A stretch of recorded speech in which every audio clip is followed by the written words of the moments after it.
नमस्कार दोस्तों, आप देख रहे हैं एक भारत डेली और आपके साथ मैं हूं रामबाबू गौतम। क्या देश में दलितों ने सबसे ज्यादा तरक्की की है और इस तरक्की से कुछ लोग तिलमिला गए हैं?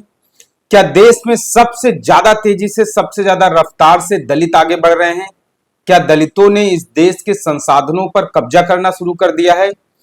क्या जिन दलितों का दमन होता था अब वो दलित दबंग बनने लगे हैं? क्या इस तरीके की चीजें हो रही हैं क्या देश में? आपको क्या लगता है? मुझे तो यही लगता है कि शायद दलित इस देश में सबसे ज्यादा, सबसे तेजी से, सबसे रफ्तार से और बहुत स्पीड से आगे बढ़ रहे हैं। और शायद यही वजह है कि दलितों की ये स्पीड से आगे बढ़ना, दलितों का इस तरीके से कुछ सनातनियों को चुभने लगा है। और हरिद्वार में जहां पर ब्राह्मणों का गढ़ कहा जाता है और जहां पर बहुत बड़ी संख्या में आपको आश्रम मिलेंगे, गुरुकुल मिलेंगे और बहुत सारी चीजें आपको मिलेंगे और ब्राह्मणों का बहुत बड़ा वहां पर जमावड़ा लगा रहता है। हरिद्वार में तो आपको जो है चारों तरफ ब्राह्मण ही ब्राह्मण बहुत बड़ी संख्या में मिलेंगे। लेकिन सोचिए, जहां पर ब्राह्मण बाहुल्य हैं, जहां पर ब्राह्मण अच्छी खासी संख्या में है, बहुमत में है, वहां के ब्राह्मण आखिरकार ये क्यों कह रहे हैं कि दलितों से गुहार, दलितों से रक्षा की गुहार लगा रहे हैं? वहां के ब्राह्मण आखिरकार इस तरीके की आवाज क्यों उठा रहे हैं कि उनकी रक्षा की जाए, त्राहिमाम त्राहिमाम? तो आज मैं इस वीडियो में बहुत सारी चीजें ऐसी बताने वाला हूं आपको। तो ये अगर आपने एक भारत डेली चैनल को सब्सक्राइब नहीं किया है, पहली बात तो इसे सब्सक्राइब कर लीजिए, क्योंकि आज का ये वीडियो बहुत ज्यादा महत्वपूर्ण है। अभी आपने इसके पहले देखा था कि एटा में जो है दलितों ने ठाकुरों की कलश यात्रा रोक दी थी, उसके बाद काफी बवाल हुआ था। उसके बाद बुलंदशहर में जहां पर दलित आबादी, दलित बाहुल्य गांव था, वहां पर अहीर रेजिमेंट का बोर्ड लगा था। पुलिस से शिकायत करके दलितों ने वहां पर बोर्ड भी हटवाया था। और अब इसके बाद हरिद्वार के ब्राह्मणों की तरफ से वहां पर दलितों से मुक्ति पाने के लिए गंगा स्नान किया जा रहा है। ये अपने आप में बहुत जो है अचरज करने वाली बात है और बहुत अचंभित करने वाली बात है। तो मैं आपको इस खबर के डिटेल में ले चलता हूं और बताता हूं आखिरकार दलितों से मुक्ति पाने के लिए कहां पर ब्राह्मण गंगा स्नान क्यों कर रहे हैं हरिद्वार में। तो इसको सबसे पहले शुरुआत करते हैं। दरअसल आपको बताते हैं कि स्वामी स्वरूपानंद के बारे में पहले आप जानिए, तब आप पूरी खबर समझ पाएंगे। स्वामी स्वरूपानंद का पहले परिचय सुनिए। स्वामी आनंद स्वरूपानंद, ये इनका जो परिचय है, ये पीठाधिपति लिखते हैं अपने आप को, सांभवी पीठम का। उसके बाद ये फाउंडर हैं काली सेना के, और इसके अलावा ये अपने आप को खुद को सामाजिक जो है कार्यकर्ता बताते हैं।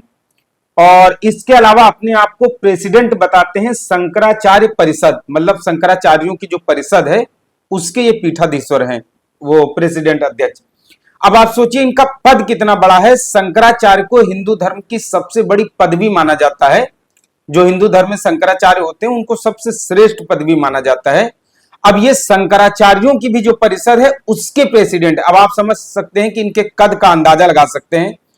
तो कद तो मैंने आपको बता दिया कि इनका कद क्या है। अब आप इनके कारनामे भी सुन लीजिए। अब इनका कारनामा एक मैं आपको बताता हूं। इन्होंने सबसे पहले एक ट्वीट किया है, वो ट्वीट आपको मैं दिखाता हूं। तो इन्होंने एक ट्वीट किया है, इसमें लिखा है आरक्षण से मुक्ति, SC/ST एक्ट से मुक्ति, SC/ST एक्ट से मुक्त भारत बनाने के लिए हरिद्वार में गंगा स्नान किया। मतलब इनको आरक्षण से मुक्ति पाने के लिए, SC/ST एक्ट से मुक्ति पाने के लिए इन्होंने हरिद्वार में गंगा स्नान किया है। इसके साथ ही मां गंगा से प्रार्थना की है कि उत्तराखंड को जो है वो जिहाद से मुक्त किया जाए। तो पहली बात, तो अगर आपको आरक्षण से मुक्ति पानी है और SC/ST एक्ट से मुक्ति पानी है तो आपको गंगा में नहाने की क्या जरूरत है? आप सारे ब्राह्मणों को, आप तो शंकराचार्यों की भी जो परिषद है उसके भी अध्यक्ष हैं, तो सारे हिंदू धर्मावलंबियों को इकट्ठा कर लीजिए, दिल्ली में एक बहुत बड़ा धरना आयोजित करिए, मोदी सरकार की नाक में दम कर दीजिए और मोदी सरकार को ले आइए घुटनों पर। उसके बाद मोदी सरकार से फैसला करा लीजिए आरक्षण खत्म करने का, इसके अलावा SC/ST एक्ट खत्म करने का। तो ये तो स्वामी आनंद स्वरूप का ट्वीट आपने देखा, और उन्होंने आरक्षण से और SC/ST एक्ट से मुक्ति पाने के लिए जो है गंगा स्नान किया है और मां गंगा से प्रार्थना की है कि जल्दी से जल्दी आरक्षण से और SC/ST एक्ट से मुक्ति मिल जाए। लेकिन अनुसूचित जातियां जो कई सदियों तक जो है हिंदू धर्म में एकदम अंतिम पायदान पर पड़ी रही, और सामाजिक तौर पर बीच बीच में कई सारे काम भी हुए उनके सशक्तिकरण को लेके, लेकिन बाबा साहब डॉक्टर अंबेडकर ने पहली बार एक जो है वो कानूनी दायरा निर्धारित किया कानूनी तरीके से इन जातियों को सशक्त बनाने के लिए, ताकि ये समाज की मुख्य धारा में आ सके। और अक्सर जब आप देखते होंगे कई सारी जो है सनातन धर्म, हिंदू धर्म की जब बैठकें होती हैं तो वहां पर चर्चा होती है हिंदू एकता को लेकर के। तो हिंदू एकता कैसे आएगी अगर हिंदू धर्म के सारे लोग जो है वो बराबरी का अनुसरण करें, सारे लोग आर्थिक रूप से सशक्त हो, मजबूत हो, और हिंदू धर्म के सभी लोगों में आपसी भाईचारा, एकता हो, तो यही सब चीजें जो है समाज को एक सूत्र में बांध सकती हैं। लेकिन अगर आप अपने ही धर्मावलंबियों को, अपने ही धर्म के लोगों को उनके आर्थिक सशक्तिकरण को लेकर के जो कानून की तरफ से आरक्षण मिला है, या फिर उनके बचाव को लेकर के उनके ऊपर हिंसा ना हो, उनको जो है एक तरीके से कानूनी सुरक्षा दी जाए, उसको लेकर के जो एक्ट बना है आप उसको खत्म करने की बात कर रहे हैं, तो ऐसे में सवाल उठता है कि हिंदू एकता फिर कैसे कायम होगी। तो बाबा जी ने जो ये ट्वीट किया है तो ये बहुत सारे सवाल उठाता है, लेकिन मैंने जो है स्वामी आनंद स्वरूप के और भी कई सारे ट्वीट देखे, तब मुझे पता चला है कि शायद बाबा जी खुन्नस खाए बैठे हैं किसी चीज को लेकर के, और बाबा साहब डॉक्टर अंबेडकर को लेकर के किसी की बोलने की हिम्मत नहीं होती है, खासकर उन लोगों की जो संवैधानिक पदों पर या फिर जो शीर्ष पदों पर बैठे हैं, या जिनकी समाज में एक अच्छी खासी प्रतिष्ठा है। बाबा साहब डॉक्टर अंबेडकर को लेकर के इस तरीके की कोई भी ओछी हरकत नहीं करता है।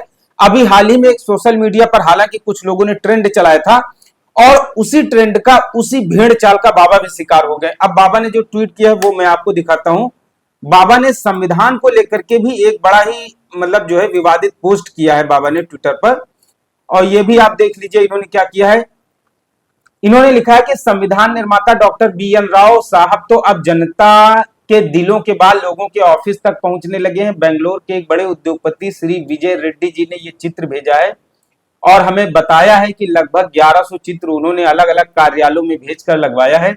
संविधान निर्माता डॉक्टर बी.एन. राव साहब की तो अब क्रांति आ गई है। एक बात नोट कर लीजिए, आने वाले चुनाव में संविधान निर्माता डॉक्टर बी.एन. राव साहब के सम्मान पर वोट होगा। तो बाबा साहब डॉक्टर भीमराव अंबेडकर जो कि संविधान निर्माता सूची ड्राफ्ट कमेटी में वो चेयरमैन थे, और संविधान निर्मात्री सभा के जो सलाहकार थे, एडवाइजर, जो सलाह देने के लिए जिनको रखा गया था, मैंने इस पर एक विस्तृत वीडियो भी बनाया था कि किस तरीके से जब वो भारतीय संविधान के सलाहकार थे, उसी समय में बर्मा की सरकार का जो संविधान बनना था वहां भी वो एडवाइजर थे उस कॉन्स्टिट्यूशनल कमेटी में। तो फिलहाल दिक्कत इससे नहीं है कि अगर सोशल मीडिया पर कोई छोटी मोटे या फिर कोई मतलब हल्का आदमी इस तरीके की टिप्पणी करे तो उसको नजरअंदाज कर दिया जाता है, लेकिन समाज में जब प्रतिष्ठित लोगों की तरफ से इस तरीके से महापुरुषों की प्रतिष्ठा धूमिल की जाए, या फिर जो संवैधानिक ढांचा बना हुआ है, आरक्षण जो है एक संवैधानिक अधिकार है, SC/ST एक्ट एक संवैधानिक अधिकार है, तो इन सब जो भारतीय संविधान से लोगों को जो मौलिक अधिकार इस तरीके से वंचित तबकों को मिले हुए हैं, उन पर अगर कोई चोट पहुंचाता है या उन चीजों को लेकर के समाज में कोई भ्रम की स्थिति पैदा करता है, तो अपने आप में बहुत सारे सवाल उठते हैं।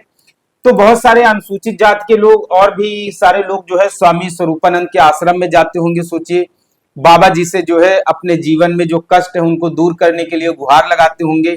अब बाबा जी के मन में इस तरीके का बवाल चल रहा है, उनको शायद नहीं पता होगा। तो स्वामी स्वरूपानंद की तरफ से सोशल मीडिया पर ये सब जो रहता फैलाया गया है, इसको लेकर के बहुत सारे लोग लिख रहे हैं कि ये जो स्वामी स्वरूपानंद है ये पीके तो नहीं है। उम्मीद है अगर पीके होंगे तो जाहिर सी बात है जब उतरेगी तब जो है सही रास्ते पर आ जाएंगे। या फिर कुछ लोग कह रहे हैं कि बाबा गलत संगत में पड़ गए होंगे, बाबा को किसी ने भटका दिया होगा, बाबा या फिर व्हाट्सएप यूनिवर्सिटी का शिकार हो गए होंगे।